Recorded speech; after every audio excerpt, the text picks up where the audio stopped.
Where did the immigrants settle? Most immigrants opted to live in neighborhoods established by previous settlers from their own homelands. These communities formed not only in ports of entry but also in inland cities. Some examples are Polish and Italian neighborhoods in Buffalo, New York, Cleveland, Ohio, and also Chicago became a growing railroad hub and industrial center. It was a place for diverse groups of immigrants to settle. Chinese and Japanese immigrants crossed the Pacific Ocean to San Francisco or Seattle. Like European immigrants, the Chinese tended to live in their own ethnic communities, which helped them to avoid conflict with non-Asian neighbors.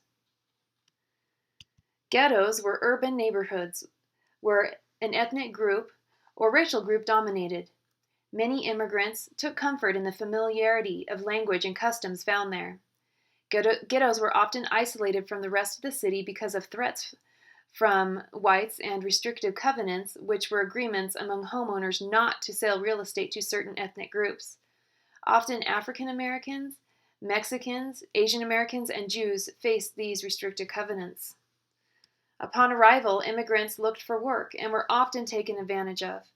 Immigrants were paid less than the other workers, and women were paid even less than men. Female seamstresses, for example, did the same job as male tailors, working up to 14 hours a day, 6 days per week, but only earned half the wages of men.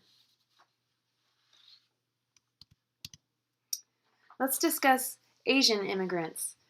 Culturally, Asian immigrants differ greatly from both American and European immigrants, and those differences made them targets of suspicion and hostility. As a result, Asian immigrants found that the path to acceptance was even more difficult. In the mid-1800s, American railroad companies recruited about 250,000 Chinese workers. Thousands helped to build the Transcontinental Railroad, which was completed in 1869. Once these railroad workers paid off their cost of passage and upkeep, many began to work in other fields, often in mining, farming, fishing, factory work, food preparation, and laundering. Asian immigrants faced a lot of discrimination. As was stated previously, cultural differences made it difficult for Asians to find acceptance, and many experienced suspicion and hostility. But also, American labor unions fought hard to exclude Chinese immigrants from their ranks. Because the Chinese accepted lower wages, they affected the rates of pay for all workers. Unions worried that if Chinese laborers kept coming to California, wages would continue to drop for everyone. Some groups simply felt that the Chinese were not worthy of being Americans. These groups used faulty reasoning to claim that Asians were physically and mentally inferior to whites. These claims helped spread racist attitudes towards Asian immigrants. Congress responded to the demand of unions and others by passing the Chinese Exclusion Act in 1882. This prohibited Chinese laborers from entering the country. It did not, however, prevent entry by those who had previously established residence in the U.S. earlier. The act was renewed in 1892 and 1902, and then was made permanent. It was not repealed until 1943. Because of this, the number of residents of Chinese ancestry fell considerably from 1890 to 1940. Japanese immigration. Many of the earliest Japanese immigrants to come to the United States came from Hawaii. They had migrated to Hawaii from Japan to work in sugar plantations, and when the U.S. annexed Hawaii in 1898, a number of Japanese saw an opportunity for a better life in the United States. Many Japanese settled in the Los Angeles Valley and farmed fruit and vegetables. Though Japanese immigrants didn't compete with union laborers as much, unions and political leaders still fought to stop Japanese immigration.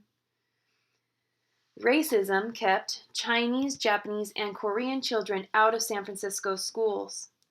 In 1906, the San Francisco School Board ruled that these groups should attend a separate school. The Japanese government claimed that this violated an 1894 treaty that gave Japanese citizens the right to entry into the United States freely. To quell the dispute, the Gentlemen's Agreement, though not an official government document, was a compromise reached between President Theodore Roosevelt and Japanese officials in 1907. It stated that San Francisco should end its school policy and Japan would stop issuing passports to laborers. Immigration from Mexico. Newly irrigated and improved farmland in Texas, Arizona, New Mexico, and California drew in Mexican laborers. They worked on farms, ranches, and in mines. Mexican workers also helped in constructing railroads in the Southwest.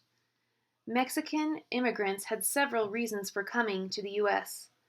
A pull factor was an increased demand for workers to grow and harvest food and to work in coal and copper mines in the U.S. One of the push factors was the 1910 Mexican Revolution and the Civil War that followed.